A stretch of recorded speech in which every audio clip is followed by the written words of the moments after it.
إن لم تكن راغبا في تطوير نفسك فلا تنتقد أداء المجتمع.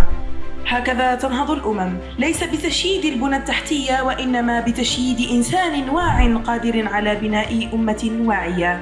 هي فكرة حضارية تجسدها مهارات سلوكية تفاعلية بين أفراد واعيين تجمعهم الرغبة في خلق الحس الابتكاري والإبداعي والشغف بالعلم والمعرفة، والتطلع إلى تنمية هذه المهارات التكاملية بين أعضاء النادي وتقديمها إلى المجتمع في صورة نشاطات تعزز روح المبادرة وتخلق جواً خاصاً بالابتكار.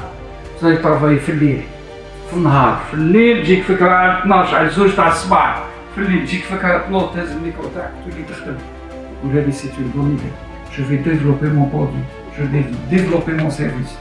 راح نحسن، دونك تخدم ديما وتحسن إلى حتى دومان لو شيفر دافير تاعك ولا لا كاليتي تاع المنتوج تاعك تكون ديما كرواسونت. لا بونت تاع جو بونس.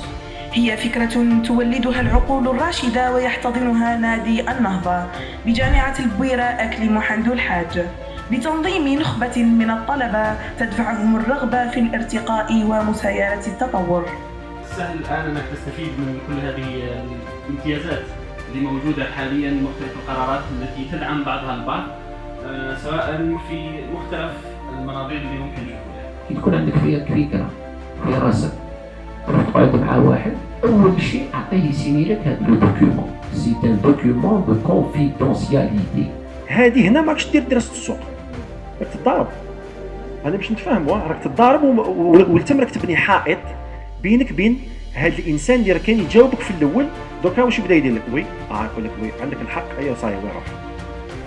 مبادرة كما هذه اللي جابت مواضيع في الاقتصاد، في الستارت ابس، في الايكونومي ومام في الاي كوميرس وكل شيء، نون سولمون اجور، ولكن حاجة واحدة أخرى بالك تبين بلي زيتيديون دروك راهم بلو ماتور بارابور لي زيفينمون اللي كنا نديروهم حنايا صافي 5 6 7.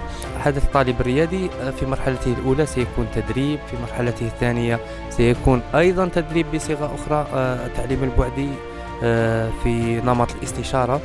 أيضا بعد ذلك حيكون عندنا مرحلة التحدي التي ستفرز أو ستصفو بنا إلى رواد أو أصحاب فكرة أو أصحاب مشاريع. على بالي بلي مثل هذه الدورات التكوينية عادة تكون بالدراهم، يعني احنا مادام كانت عندنا اون شانس ودرناها باطل وكانت في هذا التنسيق وفي هذا حسن الاستقبال، صافي بليزير نشكركم. ولو كان عرفت بلي يعني أندية مقبل كاينين هكذا كنت انضميت ليهم وصافي بليزير وشكرا جزيلا.